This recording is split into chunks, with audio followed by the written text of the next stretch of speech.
my mom was always a person who would make her presence known when she was in life, and I think she still does that now. And I think that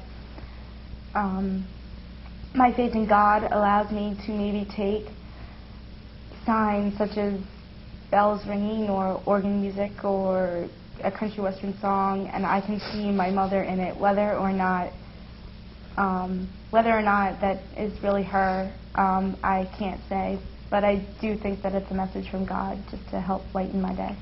Maybe about 3 weeks after she passed away, I had a dream. And in my dream, my new teacher, Mrs. Rango, was there. And I was in the hallway of the upper elementary school, and she was like, "Megan, someone's here to see you. Go into that classroom." And I went in, and my mom was standing there. And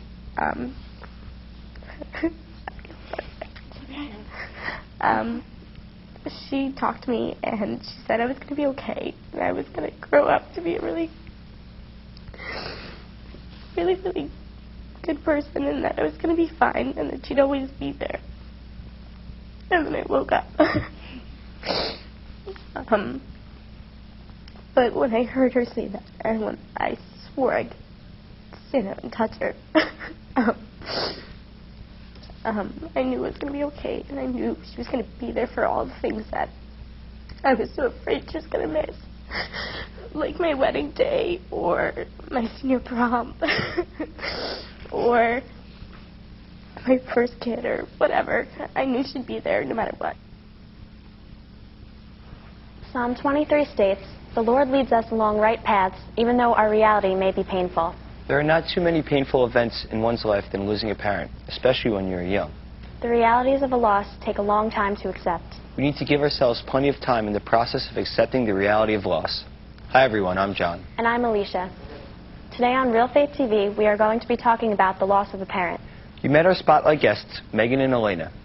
They are twin sisters whose mother died from breast cancer when they were in the 5th grade. They will tell us how they are dealing with the loss of their mother, what advice they have to other teens who have lost a parent, and what friends can do to help their friends who have lost a parent. We will talk with our studio guests about this topic. But first, let's go to the teens on the street and find out how their friends dealt with the death of a parent.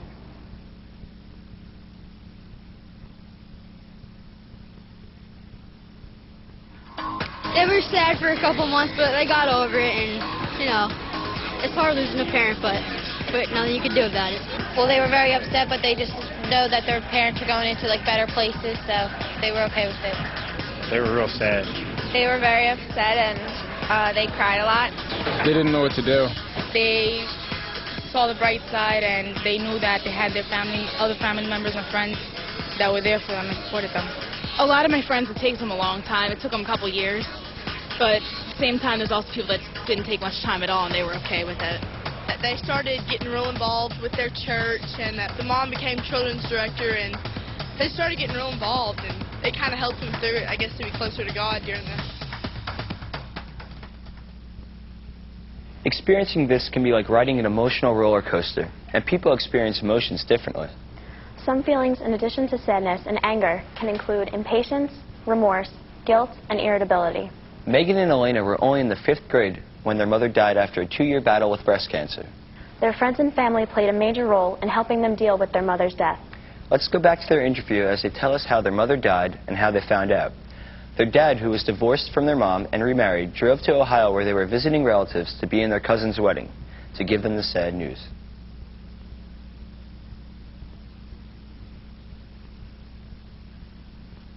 Our mom got sick when we were in 3rd grade with breast cancer, and it was a hard time, but then she went into remission when we were in 4th grade. And then at mid-year 4th grade, she got sick again, and then she was diagnosed with a recurrence of breast cancer.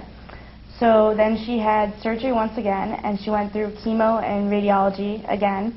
So then our mom was healthy until probably March, and then she had difficulty breathing going up and down the stairs, and this time they found cancer in both her lungs and her brain. So she remained in the hospital up until her death, which was in August. Actually, Megan and I left the day of her death. We said goodbye to her the day before because we had to go to be in our cousin's wedding, which was out in Ohio. So we were leaving for a week. So we got the unique opportunity of actually having a goodbye for our mom. The reason why we went out to Ohio, because it sounds a little strange that we would be, was that my cousin had been one of her, when she was younger, it was kind of like my mom was her older sister, kind of, and they would take her around and they'd love her and stuff. And when we were asked to be in her wedding, it was one of my mother's main goals to get us out there, and she wanted to go really badly. She told us about a week before that she wasn't going to be able to go, but that we had to go and be in Melissa's wedding because it means so much to her. So we flew out that day, and I know both of us cried the entire way. We were at my aunt's house, and we were swimming around and all this kind of stuff, and we called our dad. And he asked me if I'd called my mom yet. And I said no, and he's like, well, put your grandmother on the phone. So I went downstairs and I got my grandma, and I think that's when he told her. I never really found out exactly. And my dad drove out that day. He pulled an all-nighter to drive out and pick us up from Ohio and tell us that our mom had passed. My grandmother lives right by Lake Erie, and there was a beach that my mom used to go to all the time when she was little. And the beach was my mother's favorite place to be. She loved the ocean. And my dad brought us there, and he told us that she had passed away. And it's kind of surreal. Grief can turn our world upside down. But faith can stop our world from spinning. One of the Beatitudes in the Gospel of Matthew is, "Blessed are those who mourn, for they will be comforted." Sometimes reflecting on Scripture can help us in our journey of grief. Alicia, let's introduce our studio guests and see what they have to say about this topic. Today we have Nicole, Vanessa, Christina, Matt, and Catherine. So Matt, your dad died when you were 10. Can you tell us a little bit about, the circumstances and how it happened? Right, it was 1995. My dad was 42 years old, and he died of skin cancer, melanoma. It was very hard to deal with. My brother was 14 years old. One of the things that helped me get through the hard times was my teacher. My dad was about a 9-month period that he had to go through chemotherapy and everything. My teacher stayed after school with me. I was not doing well in school because my mind was just on my father. I was wondering how he was doing. I wasn't really thinking where I should have, well, not what I should have been thinking, but my mind was concentrating on how my father's doing in the hospital. And she would stay after school with me and help me out and write letters to him, because at the time, the chemo and all the medicine that he was taking, it changed him. It wasn't his fault. So it was interesting what Megan said. She had the dream.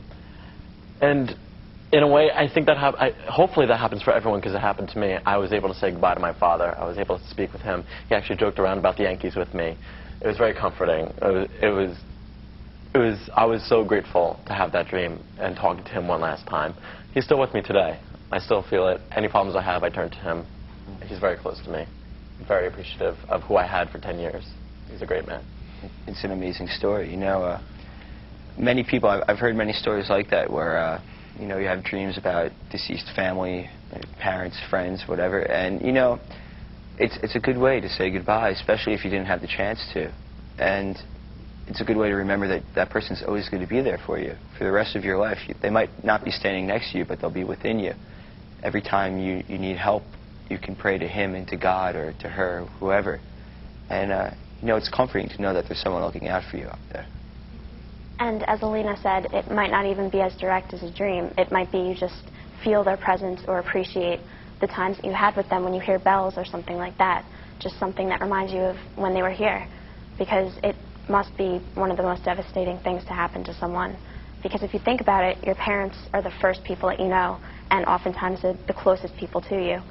And I think that it takes extreme strength for families and friends to get together and kind of overcome and get through the times that they're having when something that tragic happens to them. You have to remember that God has a plan for everyone. We might not understand it now, but one day we will. The death of a parent can be devastating, even in the best of situations. In our next segment, Megan and Elena talk about how their family, friends, and faith helped them in the beginning stages of their grief.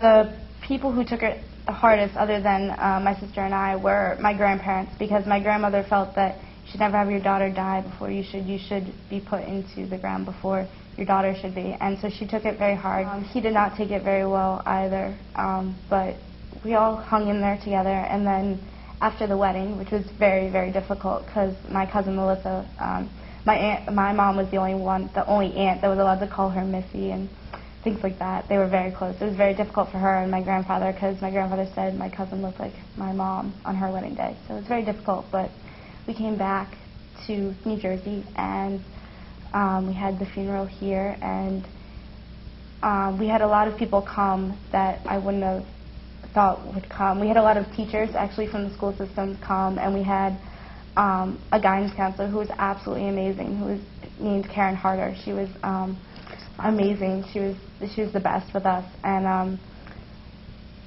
all of our friends came. Well, like Elena said before, Karen Harder was absolutely amazing. She actually is a survivor of breast cancer herself, and when we first found out in about 5th grade that my mom had relapsed, she stopped me in the middle of the hallway and sat me down, and I ended up crying in the middle of the hallway, and I missed like 3 class periods just talking to her about it. And she was truly a gift from God. I mean, I don't know how I would have been able to get through it without her. She was absolutely amazing. Besides that, it was a lot of my dad and my stepmom. Both were very supportive. My dad lost his mother to cancer at the age of 16, so he knew how hard it can be and how awful it is. So he was very, very supportive of us and just loved us a lot. And church was honestly one of the biggest things in my life at that point, because for some reason, instead of turning away from God, for me it was I had to have God, because there had to be a heaven, because that's where my mom has to be. Okay. So, yeah. Church was definitely a place for me to go, but my initial reaction was to be angry with God. I was very upset. I thought that he took my mom away from me, and actually Karen Harder was the first person that told me it was okay to be upset with God, because God understands that sometimes things, you feel things are unfair and you won't understand why certain things occur. And I was very upset with God originally until I decided that I could either be angry or I could accept the fact that my mom was gone and live life the way that she would have wanted me to. And I decided that the latter was the better of the cases. And I actually ended up meeting some of my best friends at my church due to the fact that they were there for me throughout everything. And I came to have the best relationships with God and with other people due to the fact that I let God back into my life. Matt, what was it that helped you the most when you were getting through your father's death? Were your family and friends supportive? My family was very supportive. They were very sorry that how young both my brother and I were in losing our parent. They knew how great of a father he was. But ultimately, I believe it was my friends that helped me. My friends were there for me through everything. They kept me happy. They kept me living life, not sulking in my room. It's not the way to turn when you lose a parent. You want to keep busy, and that's how my father would want it. He doesn't want me to sulk in the room. He wants me to be out there enjoying life and having a good time. My friends will always be there for you. Friends are a gift that can never be replaced. Yeah, you know, family is very important.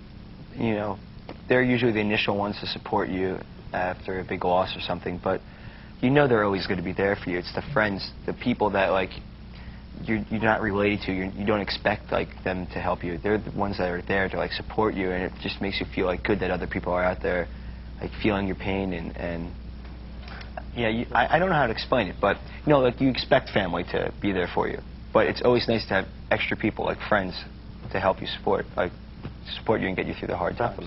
Yeah. Actually, in my school, for instances like that, with young kids and kids from the high school, they started a grieving group, and it's basically, you know, like, it's counseling with, she's like the spiritual director at the school, because I go to Catholic school. Basically, they go there and they get to share with each other, like, how they feel. So I think it's good that schools offer a program like that because you can relate to what's going on. Not fully, like the situation, because every situation is different and everyone deals with things differently, but it's good to have like a support system like that. And I think they all have become friends. Like I'm friends with a lot of people in the group, and I know that they've developed a closer friendship than, you know.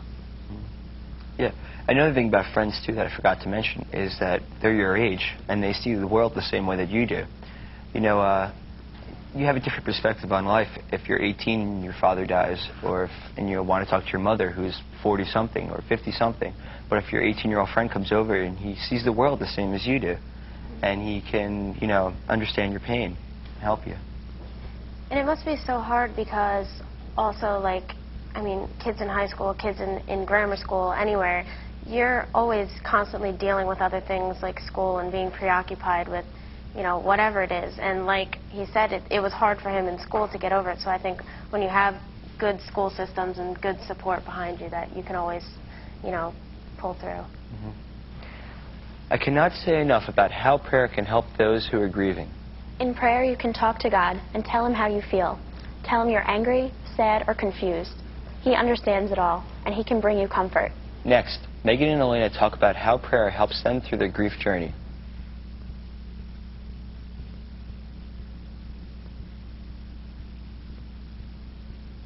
I used to pray at night when, this is like closer to the time after she died. I'd always I'd talk to God and then I'd talk to her. And I'd always tell her how my day was, or I'd say I'd tell her the boy I liked. I'd definitely say sometimes I can feel her around in the room, and yeah, those are good times. Prayer has been a very important part of my life, just because it gives me strength and it allows me to have communication with God and to keep an open relationship with my mother in my life. The day that we went out to Ohio, my mom had bought us both journals to write in for the summer, and she wanted us to write everything about the trip down that we could remember. So I started writing that, I guess, the night that we got there. So it was the day she passed away, but I didn't know that. And so I'm all excited, and I'm like, I'm in Ohio.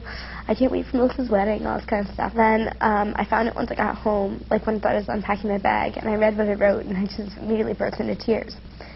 So what I decided to do was I made it like a journal where when I'm really missing my mom or I'm really upset, I write in it, and I write to her about like what's going on and all this kind of stuff.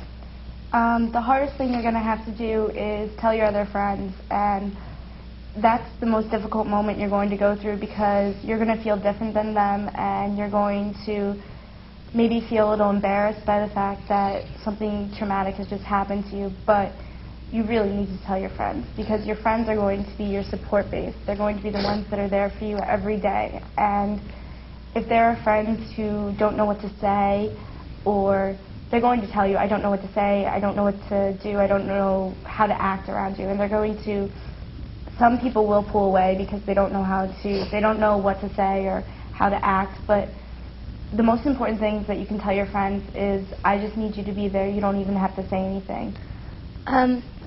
My best advice is take it one day at a time. Over time, it does tend to get easier. You don't, it doesn't necessarily make you cry every time, but sometimes it does, and you have to let it. It hurts a lot the first year or two, because you go through things, and it's things that she would have been there for, or things that, like birthdays, or Mother's Day, or just little things like that. But after a while, they come and you start remembering the good memories, and you start thinking about all the fun you had.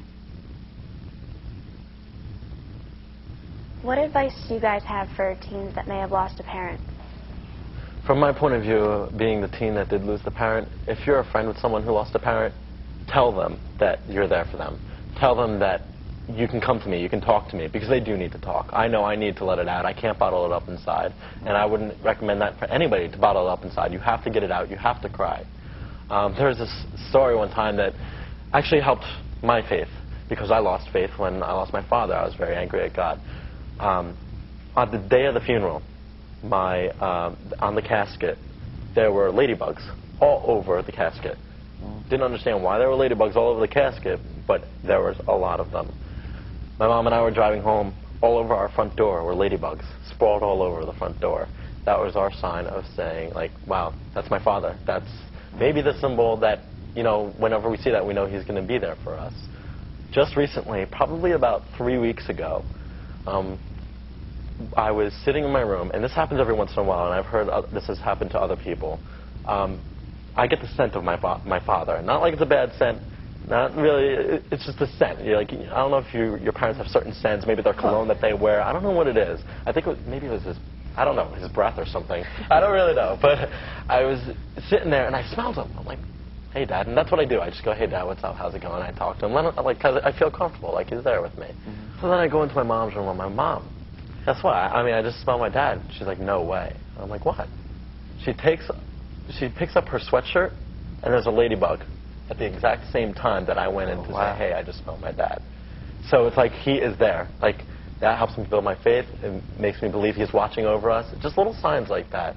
It makes me feel so comfortable. I know he's with me every day. And I'm very appreciative that, like, I have my faith. And I do believe he is there. And what you have to remember is, you know, your parent is in the biggest state of bliss they can ever be, and they're watching you, and they're, you know, like, they're always with you, and they're just waiting for that time where you two can be united in heaven after you live a full life, and, you know, you just be in the biggest party ever, you know. Heaven, amazing, you know. And it's so reassuring when people go to people that have lost a parent and tell them things like that. Tell them, you know, your parent is happy, your parent is with you, and things like that. Because I know for me, when my best friend lost her father, she was so strong, and she just, you know, she went about her business, she still got great grades, and, you know, she didn't really acknowledge it. But then when I went to her to talk about it, I found that it really helped her, and it really, you know, it really opened her up and allowed her to talk to someone other than her family who was consumed by it at the time. And I just told her, you're my hero for getting through this. And, you know, I think just being there for her, she later told me, was the world to her. The biggest advice, again, I could give is that you may assume that they know that they can come to you, but you need to tell them that it's okay for them to talk to you. Yeah. It helps so much. I think sometimes it's also, like, uncomfortable for people, like, even if you're really close with the person, to, like, say something because it's such a sensitive topic. And I think a lot of times if you just let them know, like Elena had said, that you are there, and even if you don't say anything, it's fine. You don't want to, like, pry into someone's, you know, if they're not ready to talk about it, you shouldn't force anybody to do anything. And you can also let them know, you know, if you want to come to church with me, if you want to, you know, if you want me to drive you somewhere, you know what I mean? Like, just let them know that you're there for whatever they need, and let them know that God's there for them and loves them.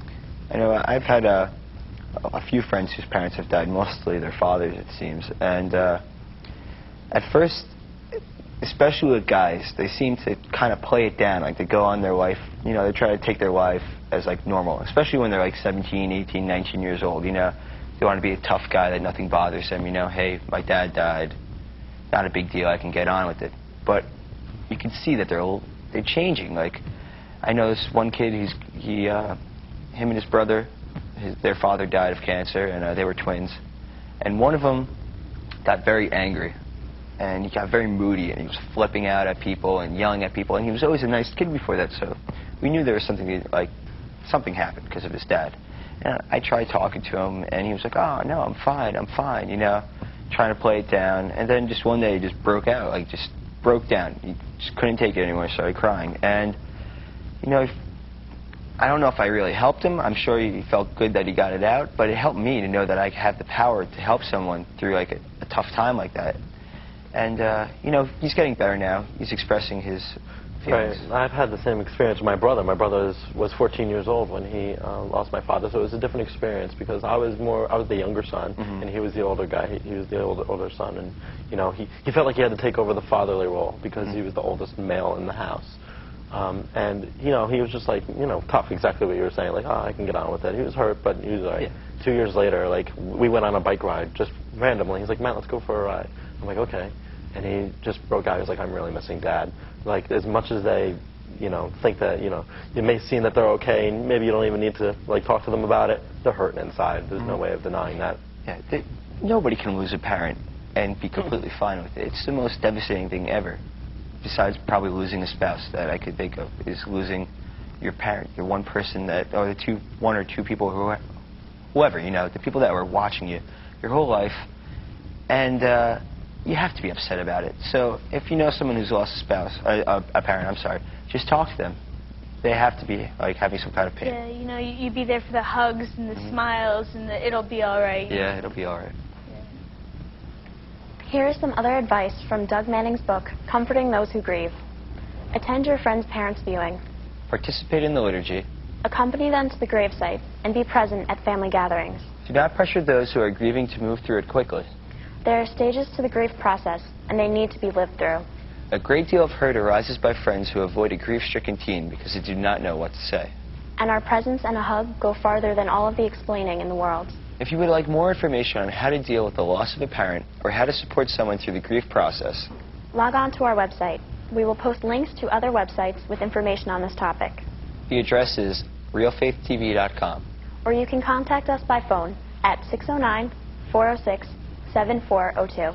And remember, as Christians, we believe that death is a bridge between this life and the next. And that death is a beginning in Christ himself. We can remember in a special way those parents who have died every time we participate in Mass, where we are united in the communion of saints, whose memory we will always honor. And our loved one can still be with us in thoughts, feelings, and experiences. When we love that person forever. Thanks for watching. We'll see you next time on Real Faith TV.